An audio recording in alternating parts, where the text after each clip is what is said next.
परमेश्वर के साथ जीवन, जैसा कि मत्ती 19 की 17 से 19 आयत में लिखा है। उसने उससे कहा, तू मुझसे भलाई के विषय में क्यों पूछता है? भला तो एक ही है, पर यदि तू जीवन में प्रवेश करना चाहता है तो आज्ञाओं को माना कर। उसने उससे कहा, कौन सी आज्ञाएं? यीशु ने उससे कहा, यह कि हत्या न करना, व्यभिचार न करना, चोरी न करना, झूठी गवाही न देना, अपने पिता और अपनी माता का आदर करना और अपने पड़ोसी से अपने समान प्रेम रखना। मेरे प्रियो, बाइबल में लिखा है कि यदि आप जीवन में प्रवेश करना चाहते हैं तो आज्ञाओं को माना कीजिए। जहाँ परमेश्वर कौन से जीवन की बात कर रहा है? क्या वह इंसान मुर्दा था जिसने प्रभु यीशु मसीह से सवाल पूछा था? नहीं। तो फिर परमेश्वर ने उससे ऐसा क्यों कहा कि यदि तू जीवन में प्रवेश करना चाहता है तो आज्ञाओं को माना कर? क्योंकि मसीह जीवन ऐसा भी है जिसे परमेश्वर देता है। जीवन दो तरह का होता है, एक जीवन परमेश्वर के बिना और एक परमेश्वर के साथ रहकर। और शुरुआत में दोनों जीवन आशीषित लग सकते हैं, लेकिन जो जीवन परमेश्वर के बिना वाला होता है, जब वो अंत में जिस स्थान पर पहुंचता है वहां पछतावे के बिना और कुछ नहीं होता। आप बिना परमेश्वर के और परमेश्वर के साथ दोनों तरह से अपने जीवन में आशीष को ले सकते हो, लेकिन आपका अच्छा भविष्य इस बात पर तय होता है कि आपने परमेश्वर के साथ उस आशीष को लिया या परमेश्वर के बिना लिया। मेरे प्रियो, प्रभु यीशु मसीह ने उस व्यक्ति से कहा कि अगर तू जीवन में प्रवेश करना चाहता है तो आज्ञाओं को माना कर। उस व्यक्ति ने पूछा, कौन सी आज्ञा?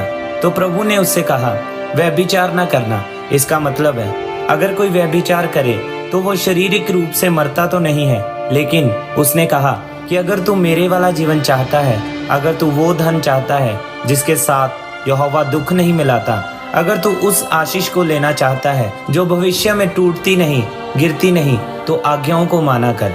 इसका मतलब जो आज्ञाएं परमेश्वर ने बाइबल में दी हैं वो आपके नुकसान के लिए नहीं बल्कि आपके फायदे के लिए हैं, क्योंकि वो आज्ञाएं आपके व्यापार को, आपके शरीर को, सेवकाई को जीवन देंगी। आप एक जबरदस्त जगह पर होंगे, क्योंकि बाइबल कहती है कि जो कोई मसीह में है वो नई सृष्टि है, पुरानी बातें बीत गईं। और इसका मतलब वो पाप, वो दुष्ट आत्मा जिसकी वजह से कभी वो मजाक बना हुआ था, वो बीत चुका है, क्योंकि आप मसीह में हैं। मेरे प्रियो, परमेश्वर का हाथ आप पर है और आपके जीवन में परमेश्वर की बुद्धि, दया, अभिषेक आपके ऊपर है। अगर आप कोई भी काम करोगे वो फलवंत होगा, वो कर्जा उतार दिया जाएगा। इसका मतलब ये अपने आप में नहीं होगा, आपको इस पर काम करना होगा, क्योंकि अभी आप अलग हो चुके हो, आप पुराने नहीं। अब आपका डीएनए मसीह में आने के कारण बदल चुका है। आपका दिल इन बातों को जानता है कि आप मसीह में हैं या नहीं। आपकी मेहनत व्यर्थ नहीं जाएगी। आप उस बदकिस्मती को, उस श्राप को तोड़कर आप आगे जा सकते हो, लेकिन उसके लिए आपको काम करना पड़ेगा। अगर आप अपने रोज की जिंदगी में समझ जाओ कि आप नई सृष्टि हो और जीवन में प्रवेश करने के लिए आज्ञाओं को मानना है, इसलिए मेरे प्रियो, आप मसीह में नई सृष्टि हो। आपका पुराना जीवन चाहे जैसा भी हो, पर आप अब मसीह में लहू से धुले हुए हो। अगर आप जीवन में प्रवेश करना चाहते हैं तो उसके लिए आज्ञा